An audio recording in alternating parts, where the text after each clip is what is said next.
Let's move on to the Winnipeg Jets.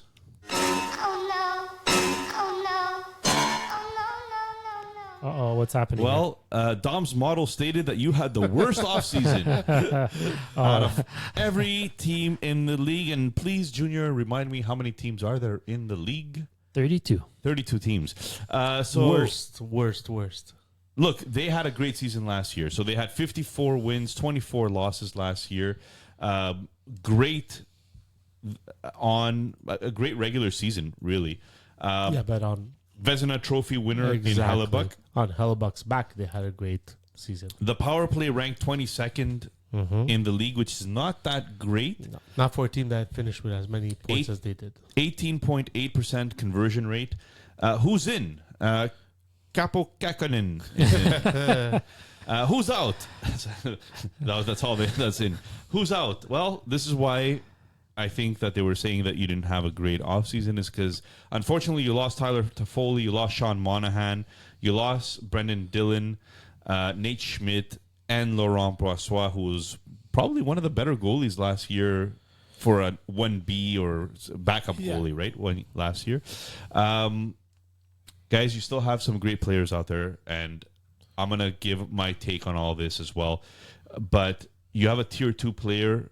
You don't have anybody in Tier 1, which is 91 points plus, but you do have a Tier 2 player in Kyle Connor, 80 to 90 points.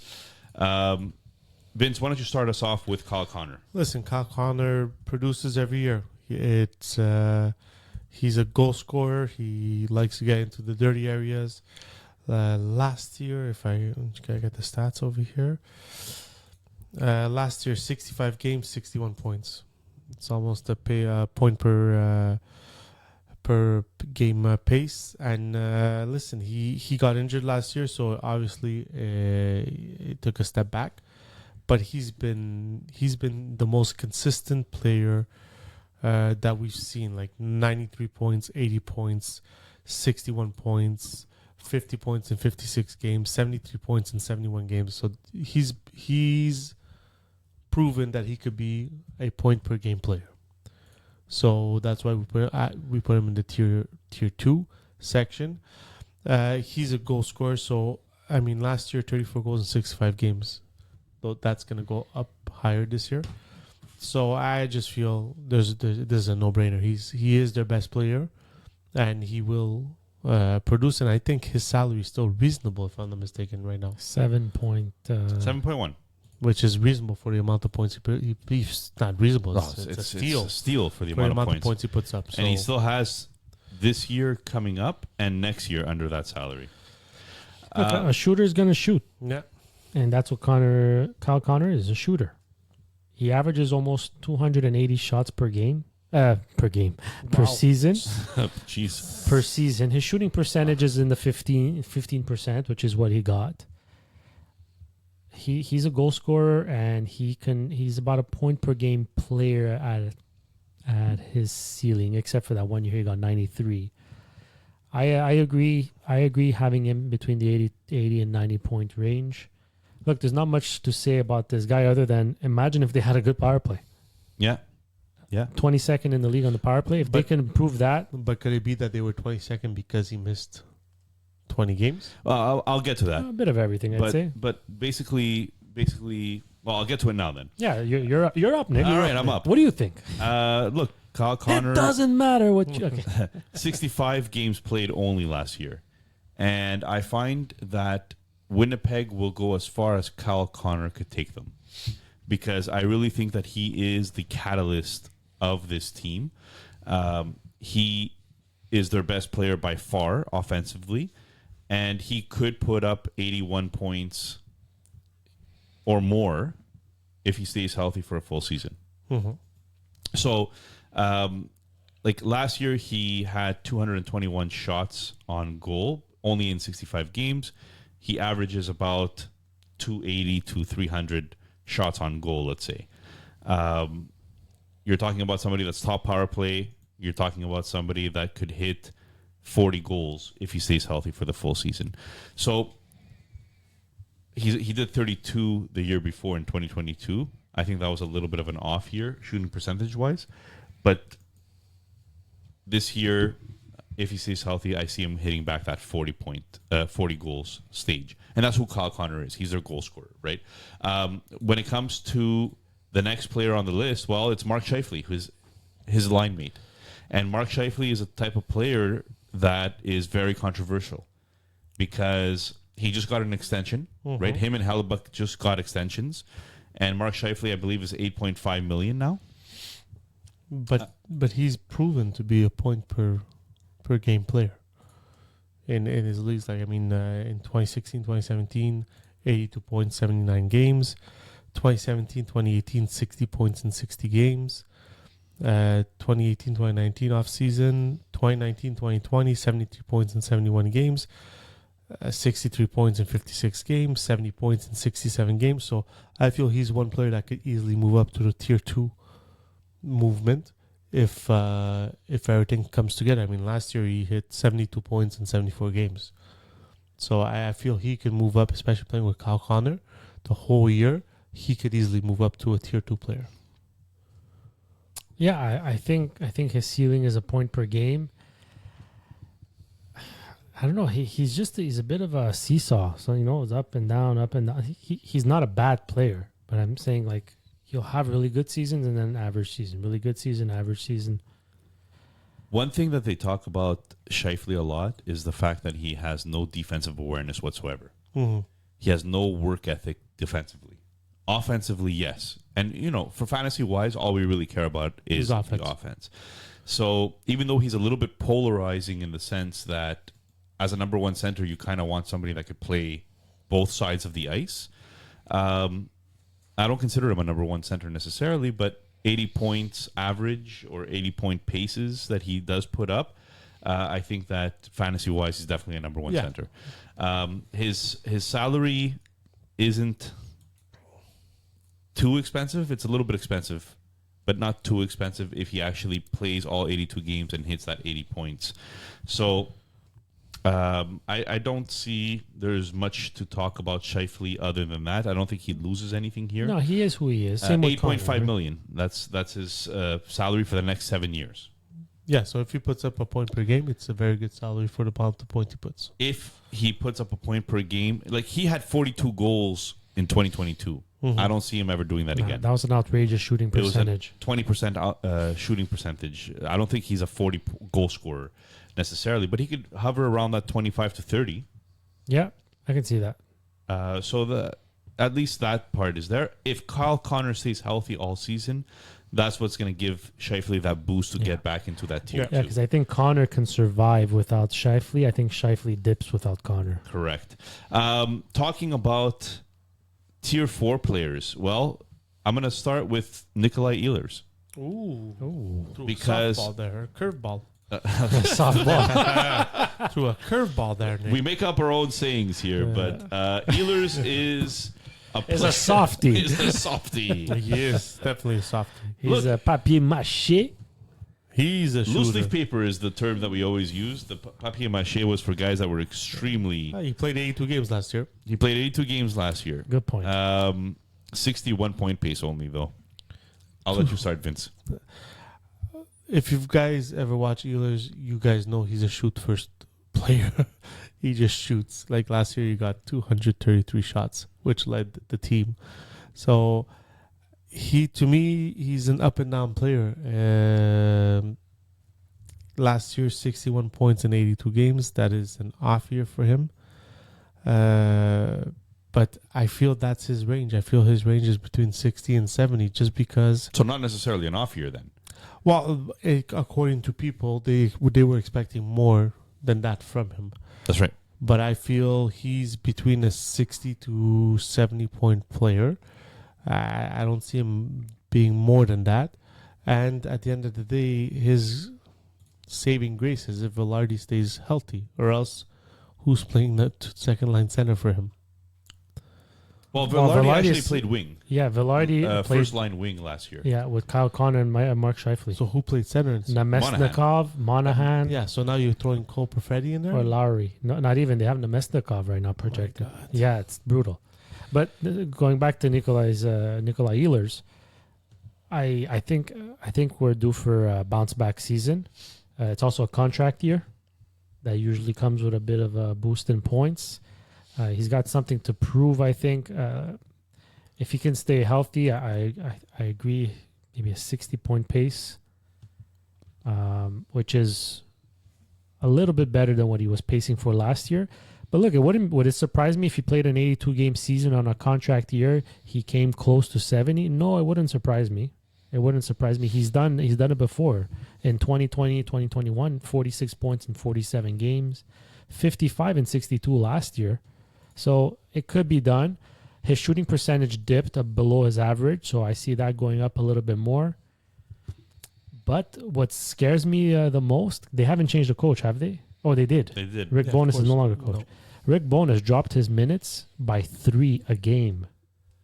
He went from 18 to 15 in a span of 1 year. There's a reason for that.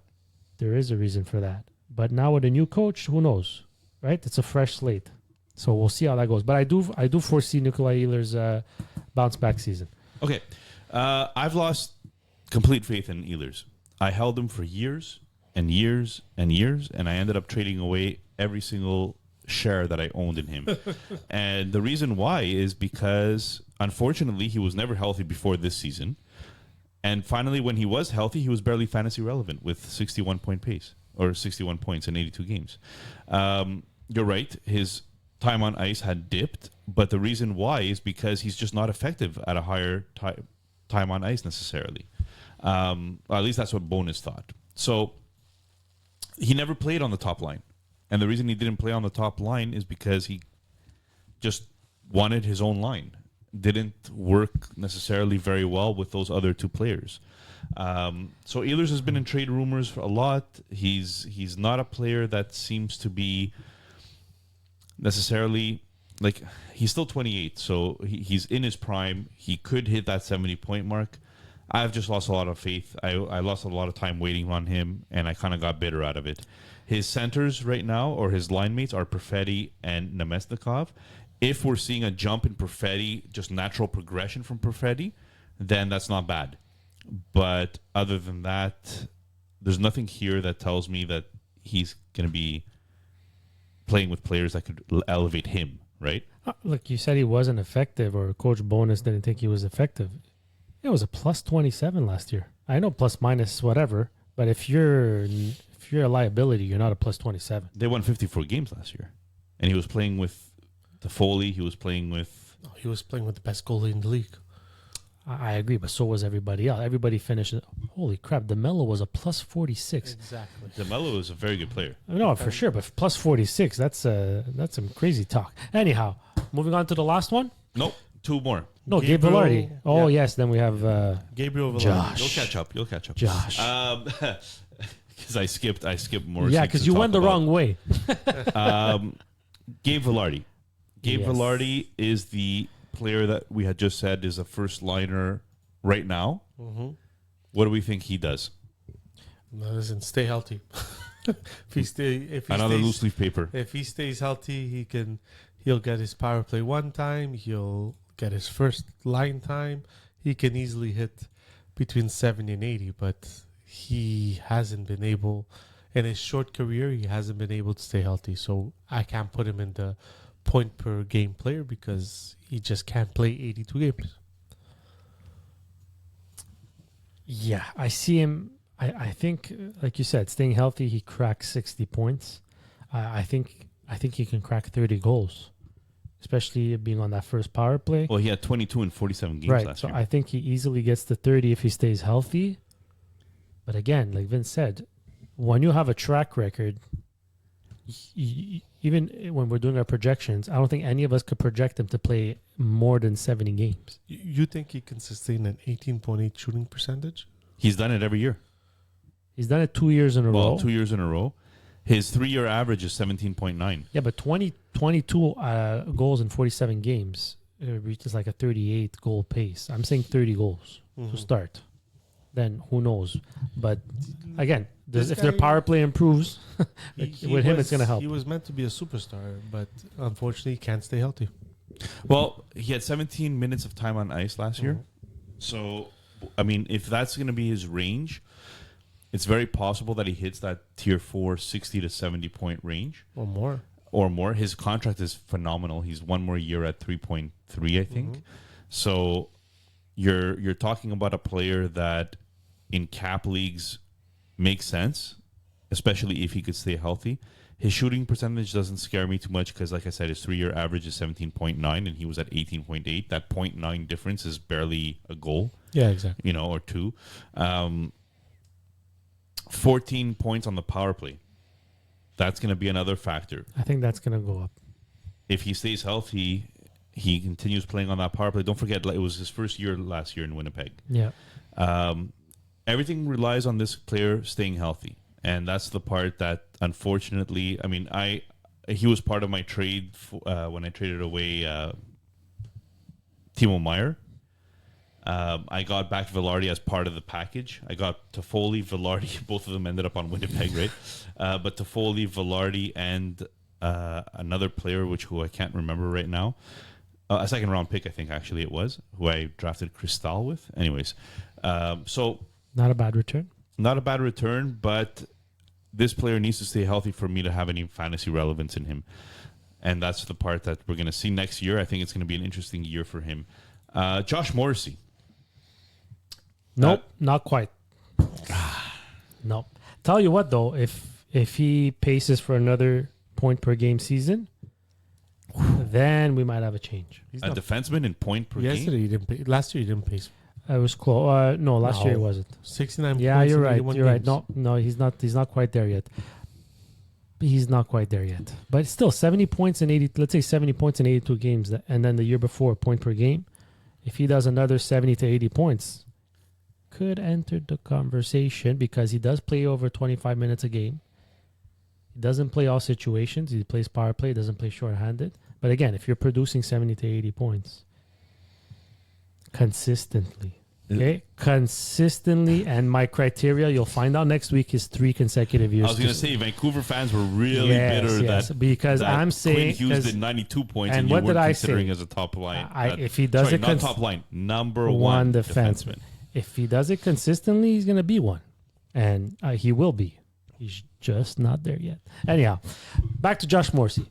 10 goals, 59 assists, 69 points in 81 games last year. That's coming off a season of 76 points in 78 games the year before. Plus 34, increased his shot totals to 196. His shooting percentage, 5.1. So it dipped back to more or less average for Morrissey. 19 points on the power play. I think he was a nice surprise these last 2 years. I don't think anybody expected him to be this productive offensively. I see a bit of a dip, but not much because who else is gonna do it? But that was my point. Who else is there that's gonna even be close to him? So I feel know a guy. I'll tell you later. I feel he'll be there in pace. It all depends on how that power play goes. If that power play goes well and is ranked top 10, then you'll see him hit the 70 points. But if that power play is still ranked very like at 22, then you'll see him stay between the low 60s, mid 60s. So the previous year, 2022-23, he had 28 power play points. Mm-hmm. This year, he had 19 power play points. He was on an 80-point pace last year. He's on a 70-point pace this year, right? It's very rare to find defensemen that are between 70 to 80 points. So to me, I think we're even seeing somebody that should be ranked in tier 3 in Josh Morrissey. And he has the ability to do it because, like you said, there's not really anybody else. That's a fair statement. The only other power play player, which I'm going to transition to our power play quarterbacks here, is Neil Pionk. And Neil Pionk, unfortunately, and because I own him, I'm telling you. So you know how it's funny when we say you own a Neil Pionk or you own, you throw flowers at your players. I am bitter against him. Oh no, I have Neil Pionk, and trust me. Do you have him in the league also? In LPHL, yeah. 28 years old, 33 points, and you know what? Consistent 33 points because the year before that he had 33 points, but he's making $5.8 million. I'm expecting a little more than 33 points. Yeah. there's no challenge over there right now for Morrissey to get less points. No one's there to take those points away from him, or that time on ice, or that power play one. Keep an eye out for Ville Heinola. Another one Nick's bitter about. Are you kidding me? Well, he'll have this. No, I'm just saying He did resign, by the way. he did resign for 2 years, and the guy, he hasn't played more than 12 games with the Winnipeg Jets because of injury and coming off the AHL, but he's still young and hasn't really had the opportunity because he's always injured. But I'm curious to see what he can do on a team that's not very deep on the back end in terms of offense. So does he come in this year healthy and chip in a little bit at the points, and maybe we see a gradual progression? I don't know. I own him. I got him as a throw-in for you in the trade of Cutter, Gauthier, and Hagel. And I honestly think I might keep him just as he's at 853,000. Yeah. As a dart throw to hopefully give me a bit of depth on defense. So since we're talking about prospects, Heinola is somebody that lost a lot of development time. And other than him, Cole Perfetti still counts as a prospect. He's one to watch this year. You're expecting or hoping for a boost in his points totals. And Perfetti is a player that actually, how many points did he even get last year? I think like 38 or something. I think he hit the 40 mark, if I'm not mistaken. Yeah, so it was his third year in the league. He still hasn't reached that 200 game mark, so you still don't get rid of him. But he was on a 48-point pace the year before, a 44-point pace here. You need to start seeing some progression. We need to start seeing him hit that 55-point pace this year, and that's where I'm. And he has the opportunity to do so. That's the reason they didn't sign Tyler Toffoli, Sean Monahan. I'm guessing they're thinking that he's ready to take the next step, and the minutes those guys were taking up.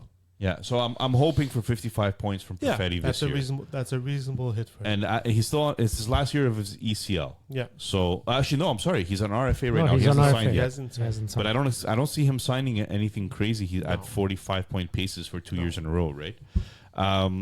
Colby Barlow is going to be interesting. I wanted to talk about Rutger McGroarty. The most hated guy in Winnipeg. Rutger McGroarty is an NCAA player who was drafted, I think, 16th overall. 16, 17, around there. Anyways, I should have probably looked that up beforehand. I tell it to you. He doesn't want to play for Winnipeg.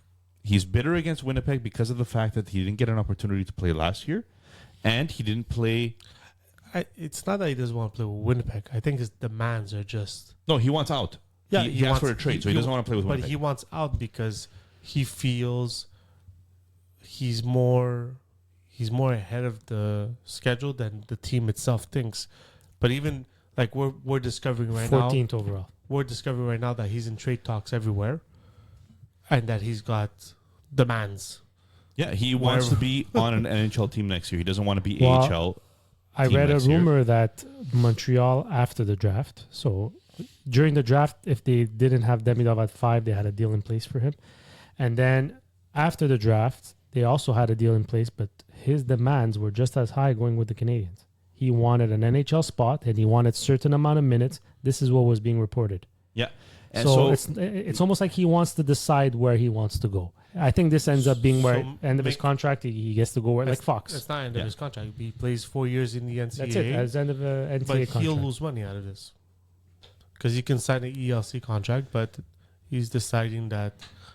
Listen, players like that. Yeah, me nervous. Well, don't get me nervous. Listen, confidence is one thing. You need confidence to play in the NHL, but you have never played a game and you're already dictating. You have right? to earn something as well. You don't just nothing is handed to you. You got to earn something. Like this is maybe a bit in the Dubois era where every team he goes to, he wants to get traded. Yeah, there are very good offensive rookies coming up. Barlow, McGroarty, he's not going to stay, but you're probably seeing him traded for something soon. Chaz Lucius, Brad Lambert had a very good season. AHL season, yeah. Chibrikov, like they have offensive players coming up, so it's a team that I feel bad that they're in last place on Dom's list because they had the worst offseason. There are some light at the end of the tunnel. We really have to see what they do with Rutger McGroarty. Or Ehlers. If they trade him, they keep him. Yeah. I feel this is why I think they've been in a limbo because they have pieces they want to trade. It's just they're not getting the right partner right now to trade. And them reaching the playoffs again, if they reach the playoffs again, it's all going to be because of Connor Hellebuck. You go, Nick. You talk about that goaltending. So 921 save percentage, Vezina Trophy winner, goals against average of 2.39, goal save above expected, fourth in the league. Actually, number one in the league if you counted over players that played over 40 games, I think. So he was the best goalie, hands down. Not much to talk about, like Vince said. He just wanted to skip everything. No. Okay. My question. But his second goalie backing him up is no longer Laurent Brassois. And Laurent Brassois had an amazing backup goalie season in Winnipeg. Capo Kakinen is coming from New Jersey. Capo Kakinen was in San Jose before that. Yeah. I thought New Jersey was going to keep him. 898 goal save percentage, goals against average of 3.64. It's not NHL numbers there. But his goal save above expected wasn't horrible. It was 26th in the league. So there's a potential here that this player could be a decent backup in the NHL. Well, they need one. Hellebuck cannot play 60 games anymore.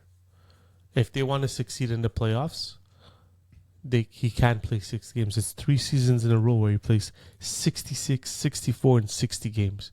Yeah. There's no goalies that do that anymore in this generation. So he needs to, his games total needs to come down to 50, maybe 55. And I think Kakinen could give you some solid starts in those 30 games you'll play. You know, he also, Kakinen also played with San Jose, who we can say was a terrible team. So absolutely, he does have a better team in front of him. And even New Jersey's defense is nothing to write home about. Well, that's why they didn't make the playoffs, right? So once they lost Hamilton, New Jersey, it was downhill. And I feel with the results that happened with Winnipeg last year in the playoffs, that early exit, they realized that they can't go and tell Hellebuck go play 65 games. Well, guys, I mean, until he stops putting up 2.39 goals against average and 920 save percentages, why not? He's played over 60 games in 5 of the last 7 years. He's getting paid for it. So he could do it. He actually excels when he does it. Yes, for the playoffs, are you burning him out? Yes, but I think there's, until they fix their lineup, you have no choice to rely on him if you want to win. And Winnipeg is in a situation where they seem to want to win. They're going to have to play him 60 games if they have any chance at all of making the playoffs. He just signed an $8.5 million matching Scheifele for 7 years, and that's starting this year. So 7 Many more of us years. thought it would be 10. 7 more years. Yeah, that's right. 7 more years. That's going to bring him to age 38. Okay, so his monthly stats, okay, for Hellebuck last year. October, 7 games played, 4 wins, 2 losses. November, 10 games played, 6 wins, 4 losses. December, 9 games played, 7 wins, 2 overtime losses. January, 9 games played, 6 wins, 3 losses.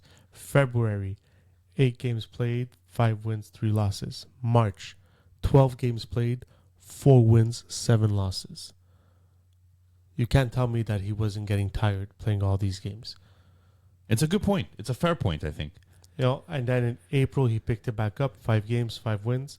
But it's to be an NHL goalie in today's game is not like when the Brodeurs used to play 70, 75 games a year. It's a complete different game now. So if Winnipeg is thinking of we're progressing, we're winners, we want to make the playoffs and go far in the playoffs, Hellebuck can't play 60 games. My opinion. Well, do you have any other thoughts before I close it off? Nope. Just like to Vince's point, his goal saved above. Never mind. Forget it. You already mentioned it, so I won't mention it again. No, but it was better in the first half of the season than the second. That's what I was getting at. Look, they lost Monahan. They lost to Foley. Those are big holes in the lineup. You're hoping that Perfetti could replace a little bit of that, but with natural progression, we haven't seen it yet. We're hoping this year he will do a little bit, but it's still a lot to make up when you lose Monahan and Toffoli.